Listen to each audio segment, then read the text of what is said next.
जितनी भी child trafficking होती है उनमें मैक्सिमम चाइल्ड पोर्नोग्राफी ही होती है। चाइल्ड पोर्नोग्राफी का इशू पाकिस्तान में एग्जिस्ट करता है। वैन ड्राइवर लगाया हुआ है तो आपको ये नहीं पता वो बच्ची या बच्चे को वैन ड्राइवर कहाँ बिठाता है साथ, कोई जंसी दरिंदा है, कोई सेक्सुअल मैनिक है। किस उम्र की लड़कियां ज्यादा इस्तेमाल हो रही हैं? अगर कोई ये कहता था कि पाकिस्तान में लड़कियां या औरतें रिस्क के ऊपर हैं तो ठीक है, रिस्क पर हैं, लेकिन अब लड़के रिस्क पर हैं। 10 एक्सप्लॉइट हो रहे हैं बच्चे तो उसमें 7 लड़के होंगे। मुआशरा क्या कुछ वैशी हो गया है? क्या हो गया? अखलाकी नितात का क्यों शिकार होता जा रहा है मुआशरा? जब आपके पास खाने को नहीं होगा ना और जेब में पैसे नहीं होंगे तो फिर कोई अखलाकियात और कोई कल्चर बाउंड्रीज जो है वो नहीं रहती। ऑर्फन चाइल्ड भी यूज हो रहे होते हैं। ऑर्फन चाइल्ड भी यूज होते हैं लेकिन बहुत कम। पाकिस्तान की पुलिस हमारा बेस्ट पार्टनर है।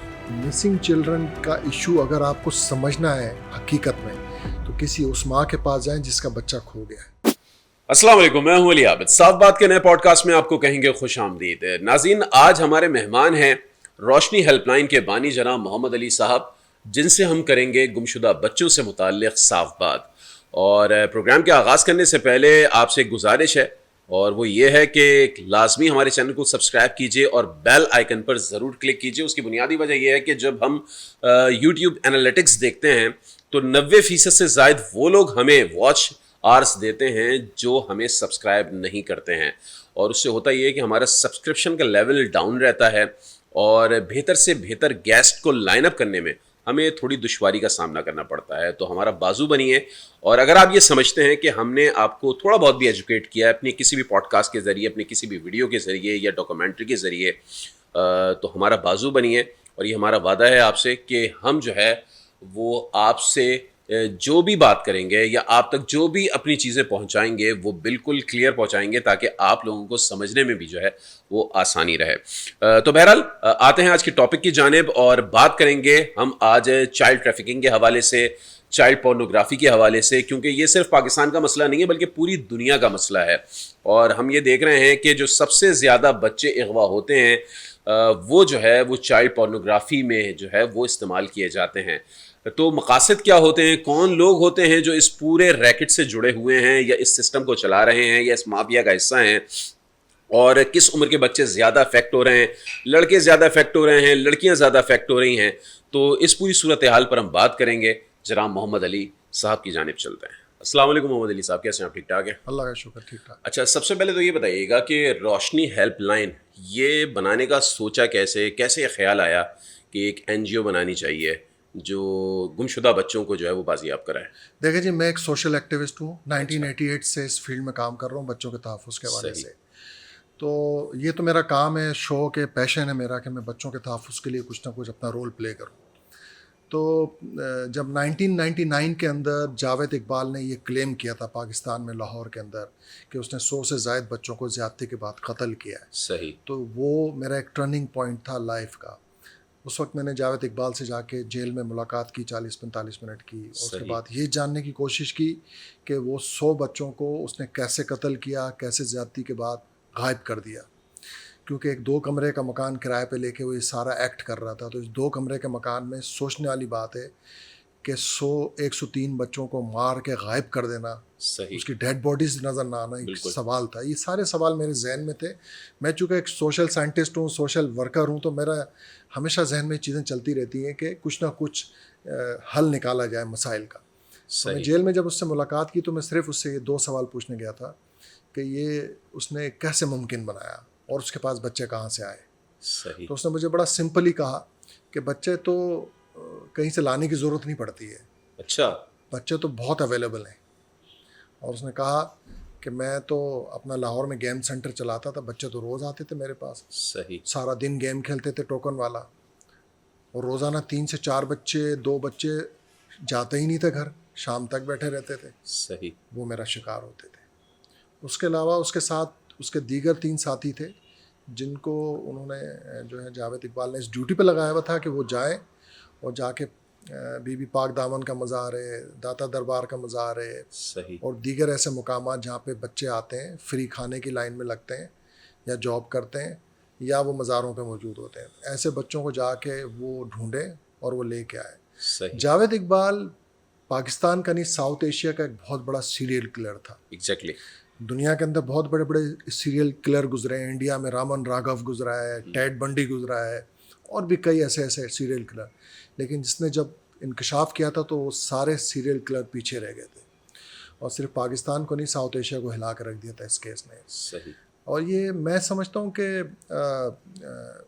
जावेद इकबाल की ये मेहरबानी थी, उसका शुक्रिया है कि उसने अपने आप को सरेंडर किया। सही। अगर वो अपने आप को सरेंडर नहीं करता तो ये 103 से 403 पे भी जा सकता था। बिल्कुल।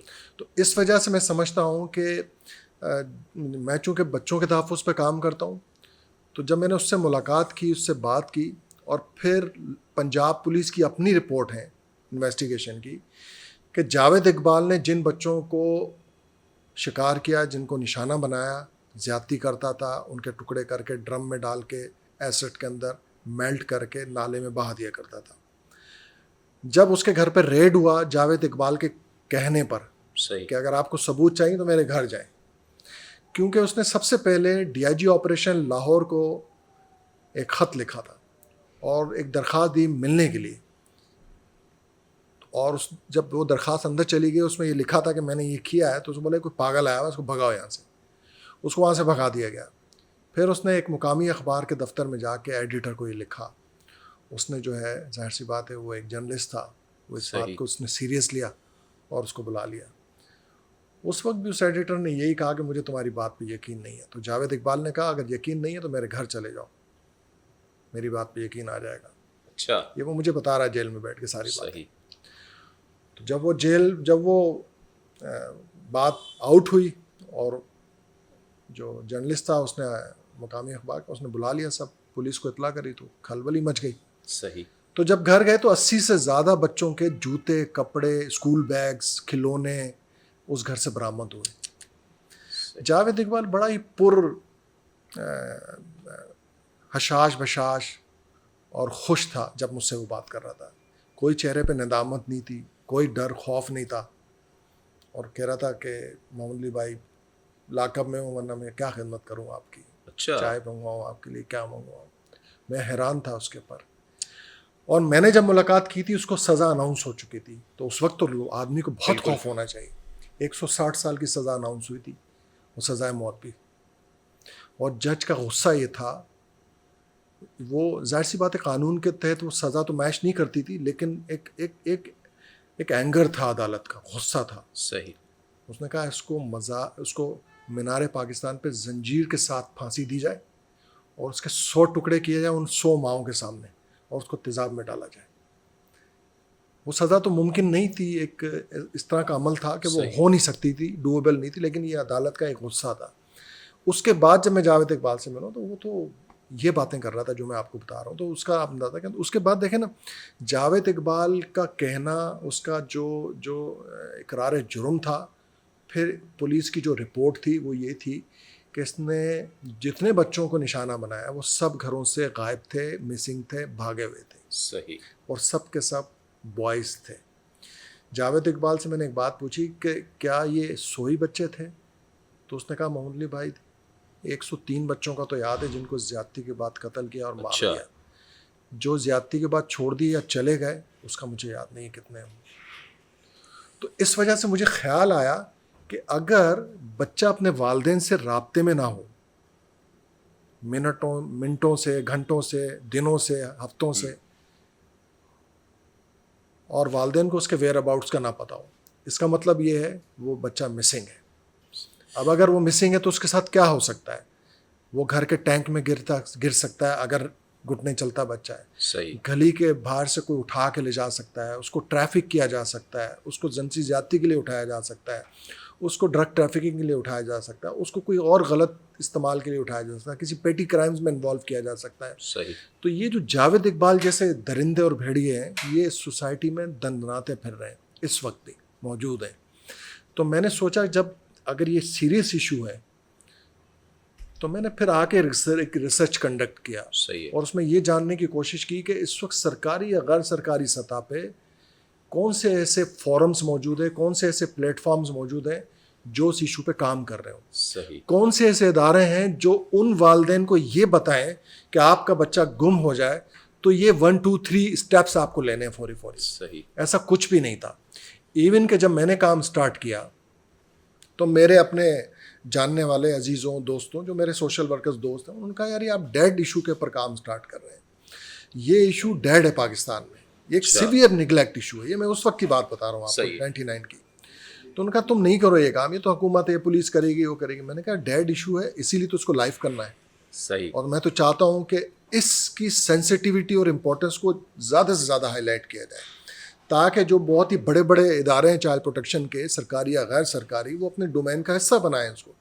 मैंने इस नीयत से काम स्टार्ट किया था। सही मैंने है। बिल्कुल हरगिज़ नहीं सोचा था कि मैं गुमशुदा बच्चों को तलाश करूँगा। अच्छा।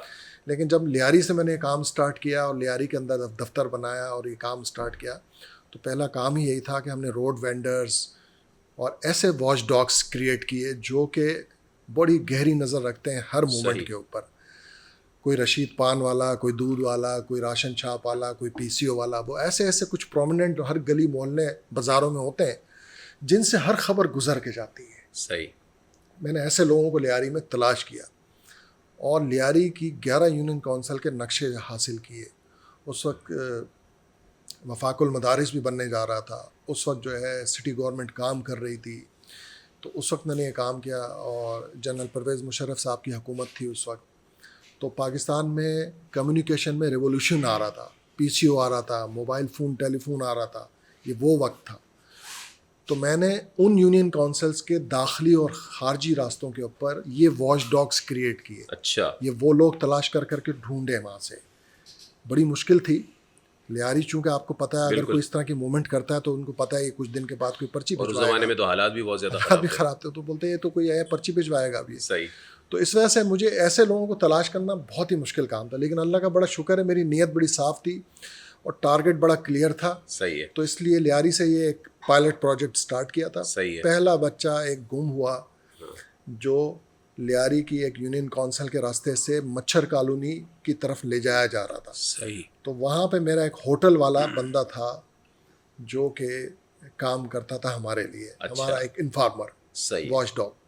इसी तरह से एक शम्स पीसीओ वाला था जिसके पास एक औरत आई, उसने कॉल किया अपने शौहर को कि बच्चा 4 घंटे हो गए गायब है, आप आ जाएं घर पे। अच्छा। तो उसको उस पीसीओ वाले ने हमसे कनेक्ट करवाया। सही।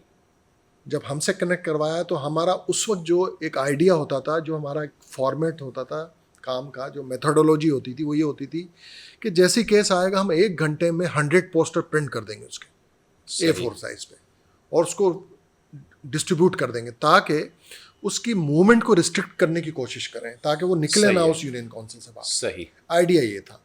उसके लिए हमने पान मोची वाला, पान वाला, राशन वाला, ठेले वाला, इनको अपना इन्फॉर्मेंट बनाया। ओके। और ये हमने इनिशियली 244 पार्टनर्स तलाश कर लिए। अच्छा। जब वो बच्चा गुम हुआ तो उस औरत ने हमसे रब्ता किया, हमने उसकी तस्वीर ली, उसका पोस्टर बनाया और अपने रज़ाकारों की मदद से अपने उन खारजी दाखिली रास्तों पे जो हमारे पार्टनर्स थे उनको डिस्ट्रीब्यूट कर दिया। तो एक होटल वाले ने मुझे कॉल किया, हमारे एक हमने उस वक्त A4 साइज़ का पम्फलेट होता था, 3-4 मोबाइल नंबर डाले हुए होते थे। किसी ने फ़ोन किया एक नंबर, हमारे मेरे एक दोस्त है अब्दुल कादिर बिल्लो, उसको वो नंबर लगा, उसको बोला कि ये बच्चा गायब है और ये अभी मेरे पास कैश काउंटर पे आपका पोस्टर पड़ा हुआ है, सेम इसी शक्ल का बच्चा एक आदमी लेके बैठा हुआ सामने, चाय और सही केक पीस खिला रहा है उसको, बैठा है, क्या करना है मुझे? हमने कहा होल्ड करो उसको, हम लोग आ रहे हैं। हमने फिर रास्ते में गश्त करती हुई, जो पेट्रोल करती हुई जो मोबाइल थी बगदादी थाने की, उसको इतला करी, वो पहुंच गई, उसको वहाँ से रिकवर किया, उस बंदे को भी अरेस्ट किया। अच्छा। उसको थाने लाए तो पता चला 3 दफ़ा वो उसको सेक्सुअली अब्यूज़ कर चुका था। चौथी दफ़ा करने के लिए मच्छर कॉलोनी अपने दोस्त के घर ले जा रहा था। बिकॉज उसकी माँ जो थी वो सुतेली थी, इसलिए उसकी केयर नहीं होती थी। तो उस गली में इस बंदे ने दुकान खोली हुई थी, होती बच्चों की चीज़ की दुकान, तो वो जावेद इकबाल जैसा ही था। तो ये जगह से आप लोगों को इंस्पिरेशन मिली। फिर ये रोशनी हेल्पलाइन कैसे बनाई? रोशनी हेल्पलाइन देखें, जब हमने काम स्टार्ट किया तो अब डिमांड आने लगी कि आप सिर्फ अवेयरनेस रेजिंग का काम ना करें। अच्छा। आप कोई बाकायदा एक हेल्पलाइन क्रिएट करें। लोग अब डिमांड कर रहे हैं कि लोग आपसे बात करें, आपको रिपोर्ट करें, आप उसको कोई गाइड करें। तो इस वजह से हमने रोशनी हेल्पलाइन 1138 की बुनियाद रखी। 1138 हमें जो है वो गवर्नमेंट की तरफ से जो है वो नंबर दिया गया, गिफ्ट किया गया।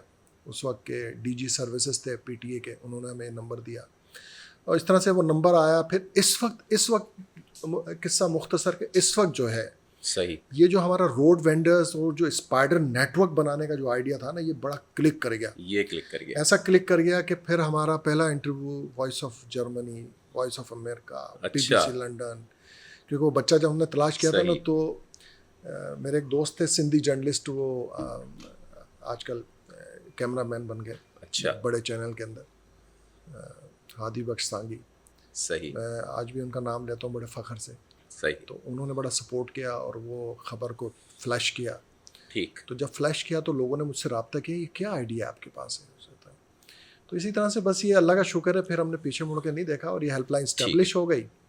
और अब जो है वो अल्लाह का शुक्र है कि सन 2000 से लेकर टिल अब तक जो है हम 10,600 से ज़्यादा बच्चे तलाश करके वालिदैन को बाहिफाजत पहुँचा चुके हैं। ये डाटा किस तरह कलेक्ट करते हैं? हुकूमती महकमे आपको ये डाटा देते हैं कि ये बच्चे गुमशुदा हो गए हैं, थानों में रिपोर्ट्स आई हैं, पेरेंट्स आपसे रब्ता करते हैं या मोहल्ले वाले रब्ता करते हैं? किस तरीके से ये सिस्टम अब चलता है? हुकूमती इदारे तो डेटा हमसे लेते हैं, अच्छा, हमें डेटा देते नहीं हैं। वो अभी तक ख्वाब गफलत में। इस वक्त पाकिस्तान में मैं बिल्कुल आपको दावे से कह सकता हूँ कि इस वक्त पाकिस्तान में मिसिंग चिल्ड्रन इशू के हवाले से हम सबसे बड़े स्टेक होल्डर हैं। सही, सबसे बड़े। हम prime minister delivery portal PMDU के अंदर जो डैशबोर्ड जो पूरा एक मिसिंग चिल्ड्रन का बनाया गया है, उसके हम मेन अपलोडर हैं बाकायदा। अच्छा, हाँ। तो उसके अलावा अगर किसी को कोई सेगमेंट बनाने के लिए कोई डेटा या रिपोर्ट चाहिए होती तो वो हमसे लेते हैं। सही, और अल्लाह का बड़ा शुक्र है कि आज हमने इस इशू को इतना लाइव कर दिया है कि एक केस अगर होता है तो वो शूट करता है मीडिया के अंदर, क्योंकि मीडिया ने हमारा बहुत साथ दिया इसके अंदर, इस इशू को लाइव करने में, इसकी सेंसिटिविटी को हाईलाइट करने में। सही। अब आप देखें इस पर टॉक शो हो रहे हैं, TV शो हो रहे हैं, उस पर थीसिस लिखा जा रहा है, अब तो बाकायदा बहुत काम हो रहा है मिसिंग चिल्ड्रन के ऊपर।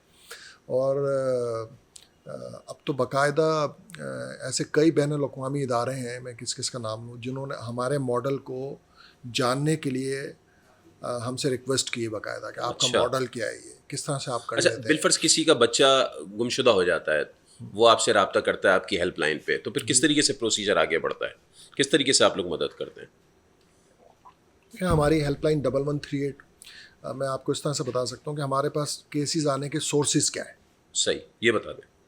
तो एक सोर्स तो हमारा जो सबसे बड़ा है वो है हमारा 4 डिजिट का हेल्पलाइन नंबर 1138 1138। सही, ये पाकिस्तान की 27,000 से ज़्यादा वॉल्स के ऊपर चौक हुआ लिखा हुआ है। सही है, आपने भी शहर में देखा होगा। जी, मैंने भी कई जगह मरी की पहाड़ियों पे चले जाएं, गिलगित बल्तिस्तान चले जाएं, पंजाब चले जाएं, विहाड़ी चले जाएं, इवन इस्लामाबाद के कई जगहों पे आपको हमारा ये नंबर लिखा हुआ नज़र आएगा। सही, देखिए आइडिया यही था, मैं एक सोशल वर्कर हूँ ना, कि मैं अपना ये सर्विस जो है उस गरीब माँ तक, उस गरीब इलाके तक कैसे पहुँचाऊँ। वो तो जो ये इशू है मिसिंग चिल्ड्रन का, ये पाकिस्तान में 99% मतवसत तबके से ताल्लुक़ रखता है। अच्छा, लो इनकम एरिया से। ठीक। अब वहाँ पे मेरा TV पे बैठ के इंटरव्यू कोई नहीं सुनता है, बिल्कुल, ठीक है ना, या मेरा कोई और जगह का कोई अवेयरनेस रेजिंग का टूल वहाँ इस्तेमाल नहीं होता। बिल्कुल। तो मैंने सोचा कि क्यों ना कोई आसान तरीका इस्तेमाल किया जाए जो ये नंबर, हमारा पैगाम वहाँ तक चला जाए।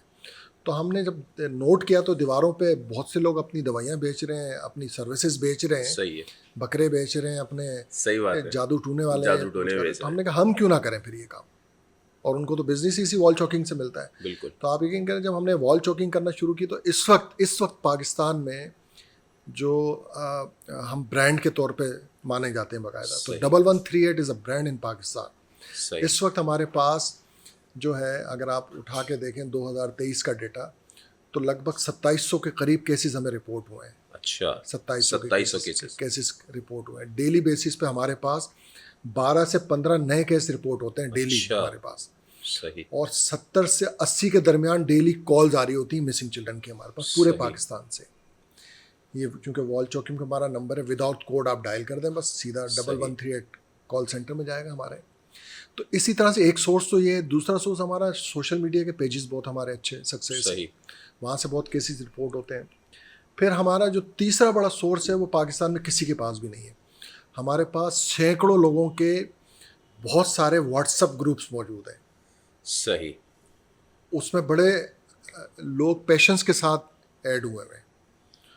और आप यकीन करें कि अगर किसी को केस वायरल करना है तो आपसे रब्ता कर पहले लें। वो हमें भेजता है और कहता है कि इसकी सही। क्लियरेंस दें पहले, अच्छा, कि ये केस वायरल किया जाए ना किया जाए। कंफर्मेशन लेता है फिर Yes. आपसे। सही। तो हम उसकी फिर क्लियरेंस देते हैं कि हाँ ये केस फेक पोस्ट है, ये बच्चे 2 साल पहले मिल चुके हैं, अब इसको थोड़ा सा एडिट करके लोग दोबारा से चला रहे हैं, तो बराए मेहरबानी इसको आप ना वायरल करें। ठीक। क्योंकि देखें अगर सोशल मीडिया पे आदाद व शुमार गलत होंगे तो पाकिस्तान की भी बदनामी होती है, हुकूमत की भी होती है, जो कि हम नहीं बिल्कुल। चाहते बिल्कुल। हमारी कोशिश ये है कि हम हुकूमत या हुकूमती इदारों के साथ मिलकर काम करें और हम इमेज अच्छा करें। सही। तो हमारा चूंकि सेगमेंट मिसिंग चिल्ड्रन है, तो हम इस मिसिंग चिल्ड्रन को फोकस करते हुए जितनी चीज़ें बेहतर कर सकें वो करने की कोशिश कर रहे होते सही। हैं।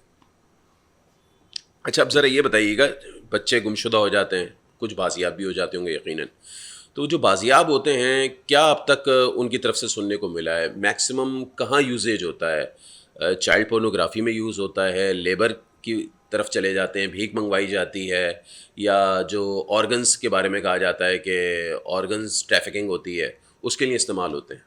क्या इतलात है? देखिए बहुत से मिथ्स हैं पाकिस्तान में, बहुत से नज़रिए हैं पाकिस्तान में कि बच्चों का, ये सवाल तो मुझसे अक्सर लोग करते हैं कि बच्चों का गुमशुदगी जो हो रही है उसमें उनका इस्तेमाल क्या है। सही। इस सवाल का जवाब तफसीली है थोड़ा सा। ठीक। आपको एज ग्रुप के हिसाब से देखना होगा। अगर बच्चा 0 से लेके 2 साल 2.5 साल तक का है और अगर वो गायब है हॉस्पिटल से, घर से या कहीं से भी, तो उसको कोई ऐसे लोग, ये हमारी असेसमेंट है, मैं वो बता रहा हूँ, हो सही। सकता है लोग यकीनन आप assessment ही इससे बताएंगे। या लोग से वो ना करें इत्तेफाक।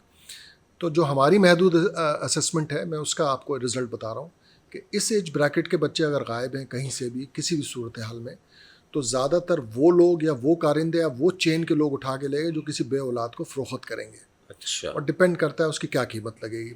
हमारी नॉलेज में तो यही आया, 50,000 से कम में कोई बच्चा फ़रोख्त नहीं होता है, 5 लाख 10 लाख तक में और भी ये होता विद इन है। पाकिस्तान की बात हो रही है? ये विद इन पाकिस्तान की सही है। बात हो रही है। और ये कोई ढकी छुपी बात भी नहीं है, हॉस्पिटलों से बच्चों का गायब होना और उनका फ़रोख्त होना। सही। उसके बाद अगर हम देखें 3 साल 4 साल का बच्चा, 5 साल का बच्चा गायब है, तो वो अक्सर ज़्यादातर ये होता है कि ऐसे भी केस सामने आए हैं कि उनकी आइडेंटिटी चेंज करके उनको भीख मांगने के लिए एक शहर से दूसरे शहर मुंतकिल कर दिया गया हो, ये भी हुआ है। और अगर इससे ऊपर जाते हैं एज के ऊपर 7-8 साल 10 साल, तो ये बच्चे भी ज़्यादातर जिनसी इस्तेसाल के लिए इस्तेमाल होते हैं। अच्छा। हाँ। और अगर आप 12, 13, 14 साल एडोलेसेंट एज की तरफ जाते हैं, क्योंकि पाकिस्तान में कानूनी तौर पे बच्चा वो है जो बिलो 18 है, जो भी सही। 18 तक नहीं है। इस एज ब्रैकेट का बच्चा गुम होगा तो वो बच्चा कहलाएगा, और इस एज ब्रैकेट में सही। यानी कि बिलो 18 तक। तो अगर रन अवे एज ग्रुप है 13, 14, 12 साल का, तो ज़्यादातर जो है वो बच्चे घरों से किसी ना किसी तशद्दुद का शिकार होके, दबाव का शिकार होके, फ्रस्ट्रेशन का शिकार होके, या फिर उनको सुधारने के लिए बज़रिया तशद्दुद का रास्ता अख्तियार किया जा रहा सही। होता है, जिसकी वजह से वो निकल जाते हैं और भाग खड़े होते हैं। और अमूमन ये भी होता है कि एक घर, आजकल देखें ना पाकिस्तान में गुर्बत का लेवल हाई से भी ऊपर चला गया है, ठीक है ना, एक लिमिट से ऊपर चला गया है। अब वालिदैन जो है अपने बच्चों की 3 वक्त की रोटी का इंतज़ाम करने के लिए सारा दिन उसमें बिल्कुल। जुटे रहते हैं। उसकी वजह से उन्हें ये नहीं पता होता है, ना वो ये इसका टाइम होता है, ना उनकी कैपेसिटी भी होती है कि वो अपने इस 4 या 5 बच्चों की मेंटालिटी को समझ सकें। एग्जैक्टली। कि कौन सा बच्चा उनका क्या चाहता है, क्या समझता है, क्या किस तरफ जाना उस चाहता हवाले है। से एजुकेटेड भी नहीं होते पेरेंट्स। नहीं होता है, उनकी कैपेसिटी नहीं है, मैंने कहा। तो इस वजह से ये होता है कि वो बच्चा जब घर से बाहर निकलता है तो गली में एक डब्बू सेंटर या ब्लेड सेंटर या गेम सेंटर में जब जाता है, बिल्कुल। तो उसी का हम ख्याल कोई मिल जाता है उसे वहाँ पे। वो कहता है कि चलो यार ठट्टा की शाही मस्जिद देखते हैं, चलो यार दाता दरबार चलते हैं, चलो यार ट्रेन में सफ़र करते हैं। वो बोलता है नहीं उन्हें कुछ नहीं होगा यार, शाम में आ जाएंगे वापस, पैसे मेरे पास हैं। सही। अब वो बच्चे अपने घर से पैसे चुराते हैं, अपने वालिद की दुकान के गले से पैसे चुरा के ले आए या कहीं से ले आए, और उसने फिर 1-2 बच्चों को साथ लिया और निकल गए। सही। लेकिन जब वो निकलते हैं तो उन्हें ये नहीं पता होता है कि उनकी ताक में कोई है, बिल्कुल। तो बचाना हम सबके हाथ में अब तो ये। सही। तो इस वजह से वो जब निकल जाते हैं तो बस फिर वो किसी ना किसी जराइम का शिकार हो जाते हैं, किसी जराइम पेशा बंदे के हाथ लग जाते हैं। और अगर वो बच्चे कुछ दिनों तक वापस ना आए तो फिर वो केस डिफ़िकल्ट हो जाता है। सही। ये बात है। अच्छा, चाइल्ड पोर्नोग्राफी की बात कर लेते हैं। ये जितनी भी चाइल्ड ट्रैफिकिंग होती है उनमें मैक्सिमम चाइल्ड पोर्नोग्राफी ही होती है? देखें, मैं तो वो बात आपको करूँगा या वो बताऊँगा जो केसेस हमारे मुशाहिदे में आए, जो केसेस रिपोर्ट हुए। सही। अब अगर कोई किसी वालिद ने आके मुझे ये रिपोर्ट ही नहीं किया कि ये जो बच्चा मेरा रिकवर होके आया है, इसका गुर्दा निकाल लिया है, या इस बच्चे के साथ जो है कोई ऐसा फेल हुआ है, इसकी वीडियो बना के भेज दी गई है। देखें, जो रिपोर्टेड होगा हम मुशाहिदा या तहकीक उसी पे करेंगे। सही। तो ये नज़रिए जो है ना, इन नज़रिए से लोगों के नज़रिए हो सकते हैं, लेकिन हम इससे इतफाक़ भी नहीं करते हैं। और हम इससे, मैं आपको ये भी कह सकता हूँ कि हमारे पास अगर 10,600 बच्चे हमने रिकवर किए हैं, सही। तो इनमें से कोई एक केस ऐसा नहीं था जो ऑर्गन ट्रैफिकिंग के लिए यूज़ हुआ। कोई एक बच्चा ऐसा नहीं था जिसकी चाइल्ड पोर्नोग्राफी का इशू पाकिस्तान में एग्जिस्ट करता है, बिल्कुल करता है। और ये ज़्यादातर कुछ इलाके साउथ बेल्ट है हमारा पंजाब का, या कुछ वहाँ से एग्जिस्ट करता है, और ये बिल्कुल एग्जिस्ट करता है, और उसकी फैक्ट्रियाँ चल रही हैं बाकायदा, और ये भी एक चेन ऑफ वर्क है। सही। तो हमारा एक क्रॉस कटिंग थीम है, हम इस पर काम कर रहे हैं बाकायदा। इसमें हम मुत्तल्लिका इदारे FIA PTA के साथ मिलकर काम कर रहे हैं। इंशाल्लाह बहुत जल्द आप इसमें तब्दीली भी देखेंगे। लेकिन ये कहना कि हर बच्चा चाइल्ड पोर्नोग्राफी का शिकार हुआ है, हर गुमशुदा बच्चा जो है उसका नहीं, हमारे पास अगर जितने केसेस हुए हैं, हमारे पास जो केसेस हुए हैं वो ये तो हुआ है कि वो चाइल्ड पोर्नोग्राफी रिपोर्ट हुआ है, ठीक है ना। वो रिपोर्ट ऐसे हुआ है कि वो बच्चे का जब आप तहकीक करते हैं ना कि ये बच्चा रिकवर हुआ है, तो जब वो रिकवर होता है तो वालिदैन उसका एक्सेस नहीं देते हैं। कहते हैं भाई मिल गया ना यार, बस ख़त्म करें बात को। सही। हम कहते हैं नहीं, कुछ इसके साथ साइकिल चल रहा है, इसको जानना ज़रूरी है। ये किस टाइप की दोस्तियाँ बना के आया है, ये जानना ज़रूरी है। इसका क्या ऐसा मामला था, इसके साथ क्या हुआ। तो जिन बच्चों का हमें एक्सेस मिला उन्होंने बताया है बाकायदा कि एक बच्चा, हमें अभी पंजाब के एक इलाका था विहाड़ी डिवीज़न का, वो आया तो उससे हमने पूछा, तो उसने बोला मुझे बाइक चलाने का बड़ा शौक़ था, और मैं अक्सर इसको कहता उसको कहता कि मुझे बाइक का चक्कर काटने थे, तो नहीं काटने देते थे। तो कह रहे हम नहर पे नहा रहे थे, एक दिन एक बंदा आया, वो भी नहा रहा था, उसने कहा कि किसी ने बताया कि ये बाइक हमें चलाने दो। तो उसने कहा हाँ क्यों नहीं चलाने दूंगा आपको। उसने कहा मुझे उसने चलाने भी दी और बहुत चक्कर काटे फ्री में, कोई पैसे नहीं लिए। सही। तो उसके बाद वो फिर आता रहा, और फिर उसने एक दिन कहा कि चलो मैं तुम्हें बाइक लंबी देता हूँ, तुम लो उसको चलाओ, और एक वीडियो बनानी तुम्हारी, और पैसे भी लो 500 रुपये। तो उसने कहा इस तरह से मेरी वीडियो बनाई बकायदा। मुझे नहीं पता है वीडियो उसने क्या किया, उसका क्या इस्तेमाल किया। तो वो देखें ना, हम वालिदैन को कहते हैं, हम विलेज डायलॉग भी करते हैं ना मुज़ाफ़ाती इलाकों में जाके, तो हम ये उनसे पूछते हैं कि बच्चा मदरसा या स्कूल जाता है तो उसके बाद बच्चे को मसरूफ़ रखने के लिए क्या इंतज़ाम है आपके पास। तो वो कहते नहीं, छोटा गांव है, छोटी जगह है, तहसील है, चक है, फला है, हम सब एक दूसरे को जानते हैं, तो इसमें कोई ऐसी बात नहीं है। तो हम कहते हैं कि वो अगर आपने उसको मसरूफ़ नहीं रखा हुआ है तो किसी और ने उसको रखा हुआ होगा मसरूफ़, वो तो क्या मतलब है। तो फिर हम उनको सारी डिटेल समझाते हैं। सही। फिर हम उनको लेके जाते हैं वो वीराने में, ट्यूबवेल पे जो नहा रहे हैं बच्चे, उनके साथ क्या हो रहा है। बिल्कुल। वो जो सन्नाटे की इलाकों में नदी नहरों में नहा रहे हैं, उनके साथ क्या हो रहा है, क्या हो सकता है। वो पोटेंशियल है चाइल्ड पोर्नोग्राफी के लिए, वो पोटेंशियल है सही जिनसी ज़्यादती के लिए, वो पोटेंशियल है ड्रग ट्रैफिकिंग के लिए, वो पोटेंशियल है जावेद इकबाल जैसे बंदों के लिए। अच्छा, ये जो मुतासिरीन है बच्चे, ज़्यादातर इनका बैकग्राउंड क्या होता है? किन शहरों से ज़्यादा होते हैं? देहातों से ज़्यादा होते हैं, शहरों से होते हैं? शहरों से होते हैं तो कौन से बड़े शहर हैं जिनसे उनका ताल्लुक़ है? और ये भी बताइएगा कि ये जितनी भी चाइल्ड ट्रैफिकिंग हो रही है उनमें लड़कों का इस्तेमाल ज़्यादा हो रहा है या लड़कियों का? देखें, जो फैमिलीज़ जिस तबके की भी हो, जो अपने बच्चों की सेफ्टी एंड सिक्योरिटी को इंश्योर करते हैं, अगर स्कूल जा रहे हैं तो उनको लेके जाना, लेके आना, ठीक है ना, तो वहाँ तो उनकी सेफ्टी सिक्योरिटी इंश्योर होती है, जिसकी वजह से उनकी गुमशुदगी या कुछ ज़्यादती के वाक़यात रूनुमा नहीं होते। सही है। लेकिन जहाँ लो तबका है, जहाँ लो इनकम एरियाज़ हैं, वहाँ पे उन्हें नहीं पता होता है बच्चा 10 मिनट की वॉक करके या लड़की वॉक करके जा रही है तो रास्ते में क्या हो सकता है उसके साथ। सही। ठीक है ना। और आपने वैन ड्राइवर लगाया हुआ है तो आपको ये नहीं पता वो बच्ची या बच्चे को वैन ड्राइवर कहाँ बिठाता है साथ, सही है, क्या करता है उसके साथ, किस नोयत का है, गुटखा खाता है, पान खाता है, कोई जंसी दरिंदा है, कोई सेक्सुअल मैनिक है, ये उन्हें पता ही नहीं है क्योंकि वो बहुत मसरूफ़ है। सही ना अगर कोई वाकया हो जाता है तो उस वैन ड्राइवर का डेटा भी नहीं होता है उनके पास। सही स्कूल जो है कहता है कि हमें नहीं पता, आपने बच्चे की जिम्मेदारी इस बाउंड्री वाल तक है, बाहर बच्चे को आपने वैन किसकी लगाई हुई, क्या लगाई है, कब लेके जाते हैं, कब छोड़ते हैं, हमारी कोई जिम्मेदारी नहीं है। बिल्कुल तो ये स्कूल गोइंग बच्चे जो है ये भी रिस्क पर होते हैं इस तरह से। तो वालिदैन का जो जो एजुकेशन लेवल होता है सेफ्टी सिक्योरिटी के हवाले से, वो निस्बतन इनकम लो इनकम एरियाज़ में वो कम होता है, कम होता है। जिसकी वजह से वाक़यात जो है वो लो इनकम एरियाज़ के बच्चों के ज़्यादा हैं। अच्छा, लड़कियों की चाइल्ड पोर्नोग्राफी के हवाले से मैं आपसे जानना चाहूँगा कि किस उम्र की लड़कियाँ ज़्यादा इस्तेमाल हो रही हैं इस पूरे रैकेट में?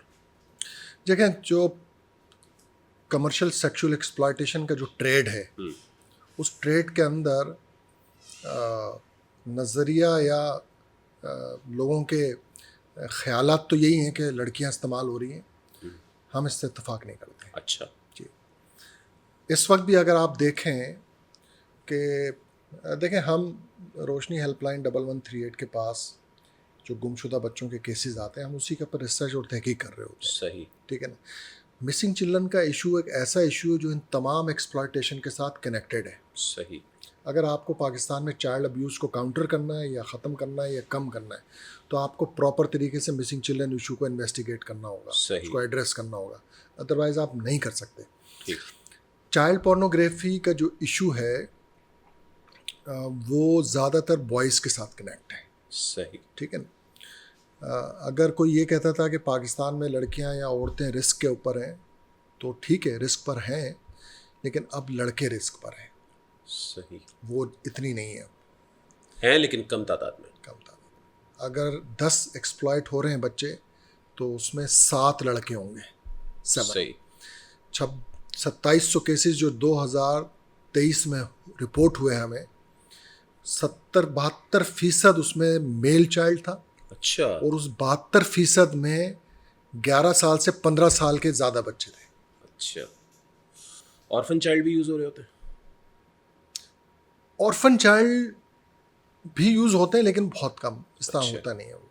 हाँ, सिंगल पेरेंट के या फिर वो, लेकिन ये तो आम फैमिलीज़ के बच्चे होते हैं। वो बच्चा जो घर से बगावत करके निकला, एडोलेसेंट एज है, वो उसको पता नहीं है कि बाहर उसको कोई अपने चुंगल में फंसा लेगा। लेकिन जो घर से तंग होके भाग के निकलेगा ना, वो जब जाएगा ना कहीं, तो वो कोशिश उसकी ये होगी कि उससे ये 2-3 सवाल कोई ना करे। तुम कहाँ से आए हो, बिल्कुल यहाँ क्या कर रहे हो, ठीक है ना, और तुम्हारे वालिदैन कौन है, किससे आए, वो चाहता मुझसे ये ना पूछा जाए। सही तब एक बंदा खुद छुप आए तो उसको तलाश करना तो मुश्किल होगा ना। तो वो तो खुद घर से तंग है, वो नहीं जाना चाहता, और अगर आप उसको पकड़ के ज़बरदस्ती ले जाएंगे, क्योंकि अमूमन ये होता है जब रने हुए बच्चे रिकवर होते हैं ना, तो हम पहला हमारा कोशिश ये होती है कि हम उसके घर में उसको वापस रिटर्न करने के लिए पहले देखें कि घर का माहौल क्या है, क्या घर वाले लेने को भी तैयार है या नहीं है, सही क्या घर का माहौल इतना ख़राब है कि वो जाएगा और फिर दोबारा रिपीट हो जाएगा, रने हुए हो जाएगा। तो ये भी एक बड़ा चैलेंज होता है। और ये रिकवरी पाकिस्तान के अंदर ही हो रही जी, होती ऐसे है? कई बच्चे अभी भी इस वक्त हमारे पास रिपोर्ट हैं जो कहते हैं हमें घर नहीं जाना है। नहीं, मैं कह रहा हूँ रिकवर बच्चे पाकिस्तान से ही हो रहे होते हैं। हाँ, पाकिस्तान, विद इन पाकिस्तान। बहुत कम लोग होते हैं जो है बाहर भेज दिए जाते हैं। नहीं, देखें, जो चाइल्ड ट्रैफिकिंग है वो with in child trafficking Pakistan हो रही है, सही है। बियॉन्ड बॉर्डर नहीं हो रही है। अच्छा जो ह्यूमन ट्रैफिकिंग है, विमेन ट्रैफिकिंग है, वो एग्जिस्ट करती है, चाइल्ड सही। ट्रैफिकिंग भी एग्जिस्ट करती है, लेकिन चाइल्ड ट्रैफिकिंग जो है वो विद इन पाकिस्तान है। अभी एक केस हुआ, 2 बच्चों को इंटरपोल के कहने के ऊपर एयरपोर्ट पर रोका गया। अच्छा ठीक है ना, अभी ये 4 दिन पहले की बात जी है। जी शोर तो मच गया, चाइल्ड ट्रैफिकिंग हो रही थी, सिस्टम ने रोक लिया। जब आप डेप्थ में गए जाके इंक्वायरी की, तो वो बीवी ने शिकायत की थी, शोहर लेके जा रहा था, उसको एयरपोर्ट पे ही रोक लिया। सही ट्रैफिक हो जाता वो, सही लेकिन ये वो वाली ट्रैफिकिंग नहीं थी। अगर बाप ले जाता तो बाप पे तो किडनैपिंग का केस नहीं बन सकता था, लेकिन पिक्चर तो ये खींची गई ना कि ट्रैफिकिंग हो रही जी पाकिस्तान से बच्चों की, ऐसा कुछ भी नहीं था। इनिशियल जो न्यूज़ थी वो बिल्कुल ही गलत थी। एग्जैक्टली। अच्छा, ये भी बताइएगा, मुआशरा क्या कुछ वैशी हो गया है, क्या हो गया, मतलब ये क्यों, जैसे कि आप बता रहे हैं कि 72-73% बॉयज़ की जो है वो जो चाइल्ड पोर्नोग्राफी के केसेस आते हैं उसमें 72-73% जो है वो बॉयज़ होते हैं, तो इखलाकी इनहतात का क्यों शिकार होता जा रहा है मुआशरा? जब आपके पास खाने को नहीं होगा ना, और जेब में पैसे नहीं होंगे, तो फिर कोई अखलाकियात और कोई कल्चर बाउंड्रीज जो है वो नहीं रहती फिर। सही। तो इस वक्त ब्रोथल हाउसेस के अंदर जो लड़कियां काम कर रही हैं तो वो कोई खुशी से तो काम नहीं कर रही हैं। तो आप जाके उनका बैकग्राउंड पूछें कि कौन अपनी रोज़ इज्जत को दांव पे लगाता है वहाँ पैसों के लिए, 300 रुपये के लिए, 1000 रुपये के लिए। आप यकीन करें, ऐसी ऐसी लड़कियाँ, ऐसी ऐसी बच्चियाँ हमारे कांटेक्ट में हैं जो कहती हैं कि अगर मैंने पैसे घर में नहीं दिए तो लोग भूखे मरेंगे घर के अंदर। अच्छा। और यही बुनियादी वजह है, पेट। आप एक मूवी अंडर ट्रायल देखिएगा तो उसमें आपको पता चलेगा ये कितना इज्जत का मामला है या नहीं। अच्छा, जो माफिया है, लोकल माफिया जो इस पूरी चीज़ों को कंट्रोल कर रहा है, एक रैकेट बना के बैठा हुआ है, ये लोकल ही है या कुछ इंटरनेशनली ऑपरेट हो रहा होता है? देखिए, एक तो मसला ये है पाकिस्तान में चाइल्ड प्रोटेक्शन का जो इशू है वो लो प्रायोरिटी इशू हो गया है। सही। इस वक्त हमारे मुल्क को बहुत से चैलेंजेस दरपेश हैं। सबसे बड़ा चैलेंज इस वक्त दहशतगर्दी को काउंटर करना है, रोकना है, जो सही। हमारे मुतल्लिका इदारे कर रहे हैं अच्छे तरीके से। लेकिन इस वक्त तवज्जो जो होनी चाहिए बच्चों के तहफ़्फ़ुज़ पे, जो मुल्क को संभालना है जिन्होंने आगे चल के, बिल्कुल। वो उस तरह से तवज्जो नहीं है। तो हुकूमत वक्त को ये सोचना चाहिए कि उसके लिए भी सोचा जाए। ये ज़रूर है कि चीनी महंगी है तो उसको सस्ता कैसे करना है, पेट्रोल महंगा है तो उसको सस्ता कैसे करना है, ये आम लोगों की ज़रूरत है, सही बात है। बिल्कुल। इस वक्त उससे अगर आप किसी से पूछेंगे ना तो वो बोलेगा मेरे लिए टॉप प्रायोरिटी ये है कि मेरी तनख्वाह से टैक्स ना काटा जाए। बिल्कुल। ठीक है, मेरी 30,000 तनख्वाह है, मैं उस 30,000 तनख्वाह में 20,000 मकान का किराया दूं कि बिजली का बिल भरूं। आप बोलोगे अच्छा आपके बच्चों के तहफ़्फ़ुज़ के लिए कोई ट्रेनिंग लिया, वो बोलेगा इसको छोड़ें यार, अभी इस वक्त मैं घर में खाने को नहीं है मेरे पास। अभी मैं गवर्नमेंट के खुद ही आदाद शुमार पढ़ा था, 4.5 करोड़ बच्चा है जो स्कूल ही नहीं जाता। सही है। बिल्कुल। इस पर ना कोई प्रोग्राम होता है, ना कोई सेमिनार होता है, ना गवर्नमेंट से कोई सवाल होता है। तो आपने सही कहा कि हमारी प्रायोरिटी नहीं है। प्रायोरिटी नहीं, तो वो हमारी जो तरजीहात थी ना ये उसमें से निकल चुका है। तो अब आप देख लें इसका आगे चल के क्या रिज़ल्ट आएगा पाकिस्तान में, तो वो सबको पता है। हम जैसे सोशल एक्टिविस्ट तो बहुत बेहतर जानते हैं, लेकिन अगर बच्चों को आप नज़रअंदाज कर रहे हैं तो आप समझ लें कि इस मुल्क का मुस्तकबिल दाव पे लगा दिया है आपने। तो गवर्नमेंट क्यों इतना सीरियस नहीं होती है? क्या गवर्नमेंट के सेक्टर के भी कुछ लोग इस पूरे खेल में मुलव्वस होते हैं, इन्वॉल्व होते हैं, या कहीं से कोई खामोश हिमायत होती है उनकी? नहीं, ऐसी बात नहीं है कि मैं समझता हूँ कि रोशनी हेल्पलाइन 1138 ने आज अगर 10,600 बच्चे तलाश किए हैं तो मैं समझता हूँ उसमें सबसे बड़ा जो किरदार हमारे साथ रहा है वो पुलिस का रहा है। अच्छा। पूरे पाकिस्तान की। ग्रेट। अच्छा। पाकिस्तान की पुलिस हमारा बेस्ट पार्टनर है। हालांकि पुलिस के बारे में बड़ा मशहूर है कि ना दोस्ती अच्छी ना दुश्मनी पुलिस अच्छी। के बारे में लोगों के जो ख्यालात भी हों। सही। देखिए, मैं आपको एक मिसाल दूं, हमने जब काम स्टार्ट किया ना तो मैंने अपने वॉलंटियर्स को ट्रेनिंग दी, अपनी टीम को ट्रेनिंग दी सही। कि देखो जब आप थाने में जाओगे ना तो आप ये समझना आप अंधे हो आपको कुछ नज़र नहीं आ रहा है। सही। हाँ, अगर वहाँ बैठी हुई कोई माँ घंटों से बैठी है, उसके बच्चे की गुमशुदगी रिपोर्ट नज़र नहीं आ रही है, तो ठीक तरह से आंखें भी खोलना और जो नहीं काम कर रहा है उसको भी ज़रा ठीक कर देना। सही। तो हमारी तो पॉलिसी है। ठीक। तो इस वजह से हम तो समझते हैं कि सर मैं आपको बताऊं ना, पुलिस जो है वो बहुत ज़बरदस्त रिस्पॉन्ड करती है मिसिंग चिल्ड्रन के केस पे। सही। अगर हम उनको इन्वॉल्व करते हैं ना, बिल्कुल रिस्पॉन्ड करते हैं, क्योंकि मिसिंग चिल्ड्रन का इशू अगर आपको समझना है हकीकत में तो किसी उस माँ के पास जाएं जिसका बच्चा खो गया है। बिल्कुल। तो ये जो दर्दनाक अपील होती है ना वो उस पुलिस वाले को भी हिला के रख देती है, माशरे के हर शख्स को हिला के रख देती है। तो कोई इसमें डंडी नहीं मारता अपने काम में। वो कहता है कि अगर मैंने ये काम, हम तो ये कहते हैं ना कि साहब कुछ ना करें, इस पोस्टर को शेयर कर दें। आपके इसके पोस्टर शेयर करने से पता नहीं किसी माँ का बच्चा वापस आ जाए। लेकिन एक मिसल मशहूर है ना कि कहते हैं कि भाई कोई परिंदा पर भी नहीं मार सकता पुलिस की अप्रूवल के बगैर। पाकिस्तान में तो बड़ा मशहूर है कि भाई थाने को सब इल्म होता है। तो ये इतना बड़ा सिस्टम चल रहा होता है, बच्चे अगवा हो रहे होते हैं, यहाँ से वहाँ मुंतकिल हो रहे होते हैं, अब्यूज़ भी किया जा रहा होता है, लेकिन पुलिस को नहीं पता। तो इसमें कोई दो राय नहीं है कि अगर किसी बच्चे के साथ कोई जुल्म और ज़्यादती होती है, वो गायब होता है, वो खो जाता है, कोई ले जाता है, सबसे पहली गलती और कोताही किसके हैंड पर होती है? पेरेंट्स। एग्जैक्टली। तो अब अगर आप बचत बाज़ारों में जा रहे हैं और आपका बच्चा कहीं जा रहा है और आप कहीं शॉपिंग कर रहे हैं, तो यहाँ पुलिस का क्या किरदार है या मेरे जैसे इदारे का क्या किरदार है? हमारा किरदार तो शुरू होगा उसके गुम होने के बाद, उसकी ज़्यादती के बाद। तो पहली गलती कोताही अगर हो ही ना तो किसी इदारे का काम ही नहीं होगा बीच में। मैं आपको एक बात बताऊं, आप गाड़ी खरीदते हैं, सही, उसकी हिफाजत के लिए उसमें ट्रैकर लगाते हैं, बिल्कुल, उसको हिफाजत में रखने के लिए गिराज बनाते हैं ताकि कोई चोरी ना कर ले उसे। आपके जेवरात, आपके कीमती डॉक्यूमेंट के लिए, हिफाजत के लिए आप बैंक में लॉकर लेते हैं या तिजोरी लेते हैं कि कोई चोरी ना कर ले। आपकी सबसे कीमती दौलत आपका बच्चा जो अल्लाह ने आपको दिया है, उसकी सेफ्टी सिक्योरिटी से आप कंसर्न नहीं है, बिल्कुल, बिल्कुल कंसर्न नहीं है।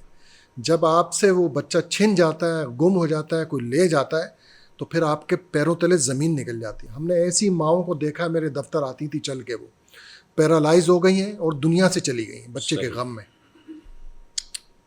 अभी एक औरंगी टाउन का केस है, अयान का बच्चे का, उसका बाप उस गम में मर गया अभी कुछ दिन पहले, बच्चा नहीं मिला।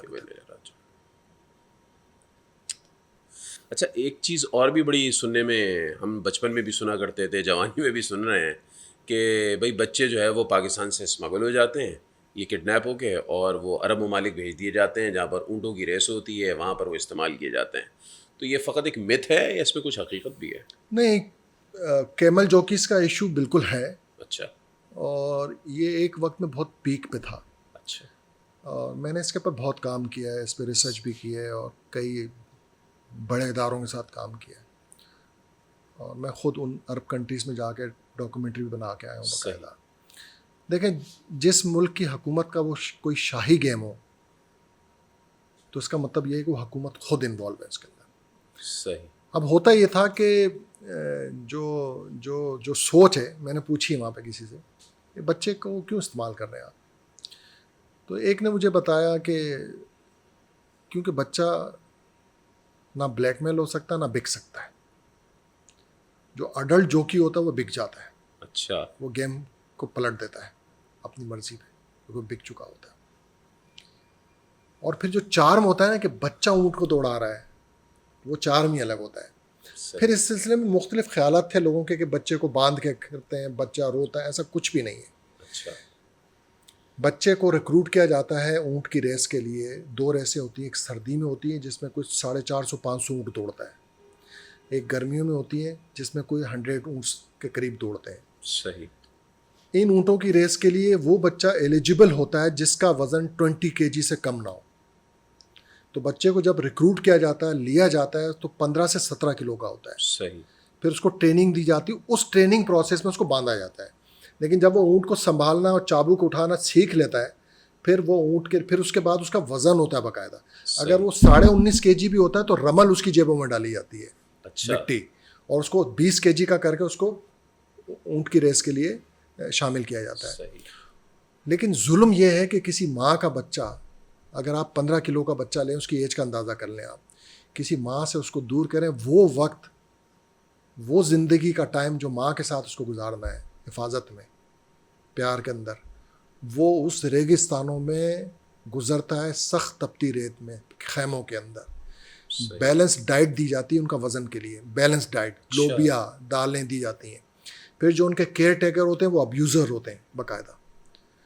अब वो बच्चा जो ऊँट की रेस में इस्तेमाल होता है, अगर वो स्लिप हुआ और गिरा और पीछे से ऊँट चढ़ गए उसके, तो या तो उसकी टांगें कुचल जाती हैं, या वो माजूर हो जाता है, वो मर जाता है। मैंने ऐसी कई डेड बॉडीज़ रिसीव की हैं बाकायदा। सही।